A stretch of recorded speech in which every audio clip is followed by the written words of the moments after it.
And joining me down the line is Tim Maltin, one of the world's leading Titanic experts. Tim, let's go to you first. Obviously, this is exactly what we were hoping never to have to report.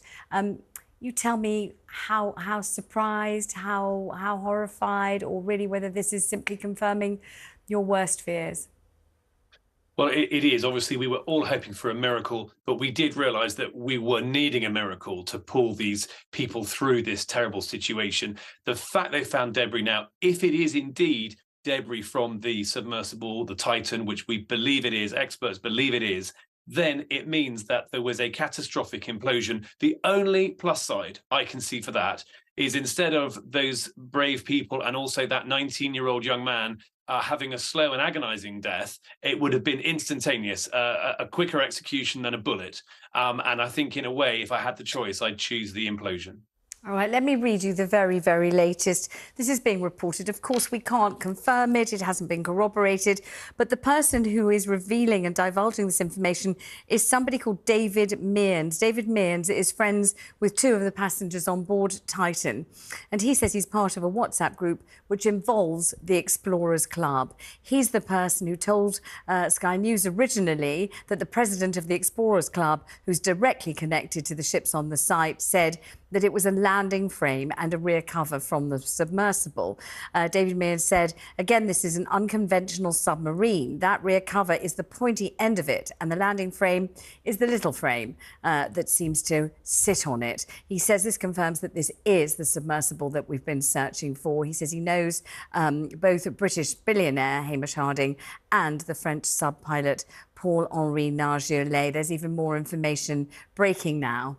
David Mearns says this means that the sub suffered a crack and imploded, killing all 5 men on board instantly. He says a debris field implies there's a breakup of the submersible. And at that depth, because we know that they lost communications at around 3,300 metres. So that really indicates what the worst case scenario is, which is a catastrophic failure and implosion. And he says the only saving grace is that it would have been immediate, literally in milliseconds, and the men would have no idea what was happening. David Mearns, who is a friend of the 2 men on board, said this during an appearance this evening. He says, my worst fears have now been realised. Let me go to Tim first, then I'll go to Jacob, who's sitting here with me. Tim, you know, when you start having to say that it would have been a very swift death, you know that you're really confronting a real tragedy here.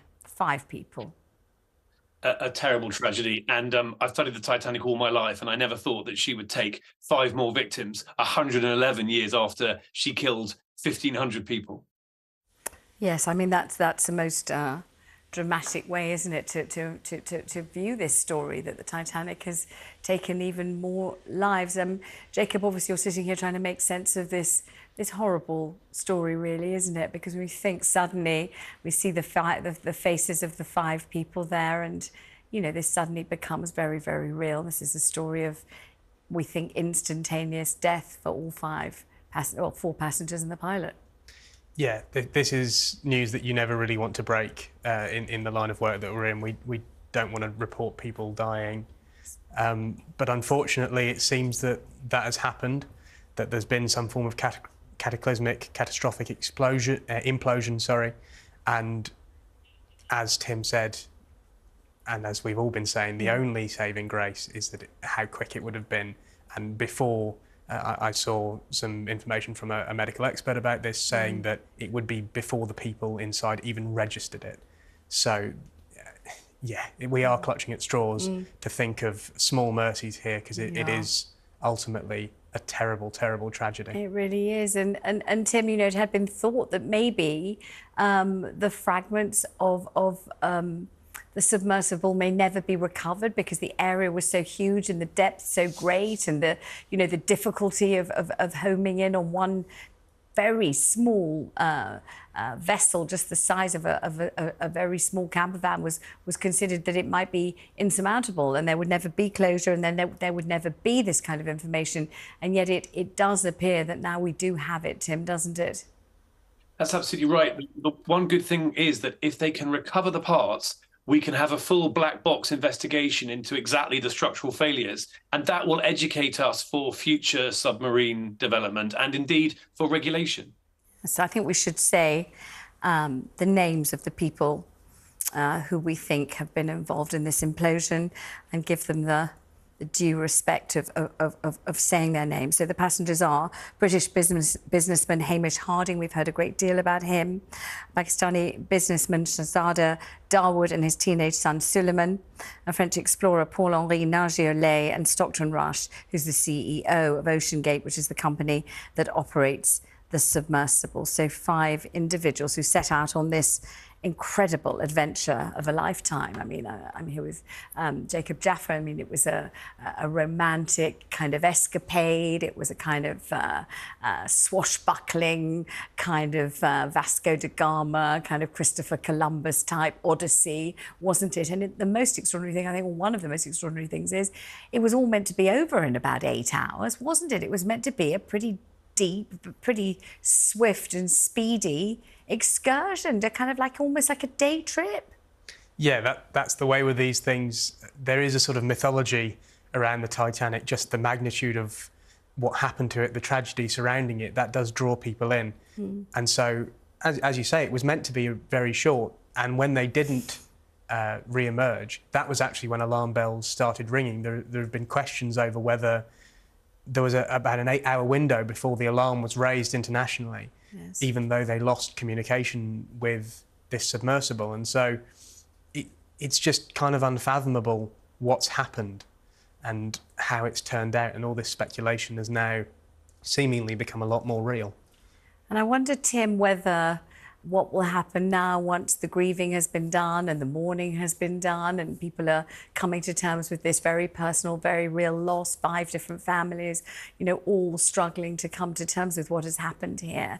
But I wonder whether this type of very expensive tourism into these enormously dangerous environments, such as going into space or going to the very, very depths of the ocean, whether that might suddenly be stopped, terminated, you know, whether there may be all sorts now of regulations and insurances and, you know, practices and red tape, is essentially bureaucracy to stop this kind of thing ever happening again. I think there should be.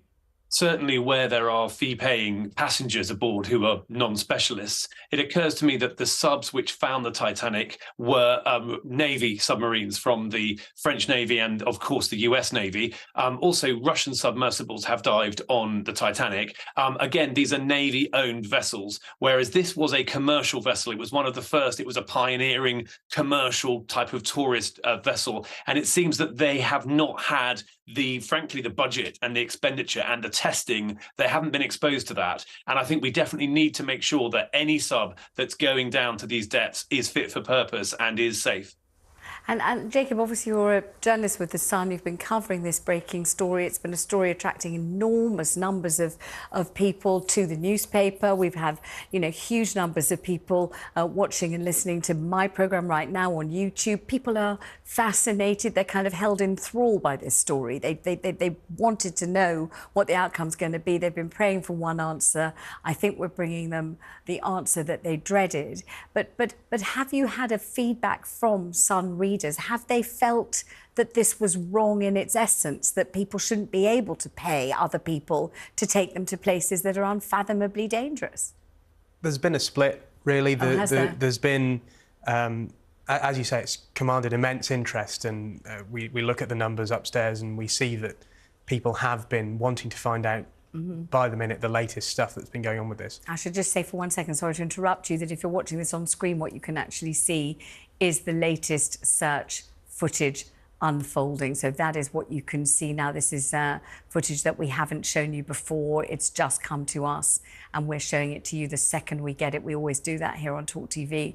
The minute we get it, we share it with you. There it is. We don't spend time footling about with it and editing it and changing it. We just show you what we've got, and that's what we've got right now. So if you've tuned in to see the very latest, that is the very latest. And Jacob, you were just telling me that you know, the Sun readers are divided on this. Some think it's fine to spend your money doing this. Yes, some people have seen this very much as you know, why are people trying to do this? Why are they're not, even though they are experienced, they are not trained experts, they are not military personnel, why are they trying to do this? But on the other hand, as we've seen with space exploration and now this sort of thing, there is only one direction that this stuff moves. It goes towards the commercial, towards the freely available, and as Tim indicated there, after tragedies like this, towards the regulated. And I think there is a portion of the readership as well who are looking at that and going, you know, if this helps inform us, if this gives us an example of what not to do, how to better regulate this industry, how to make it safe, and then ultimately at some point in the future, in a safe and controlled way, it becomes cheap and affordable for people to do, then that is only a good thing despite the immense tragedy. Jacob, thank you very much indeed.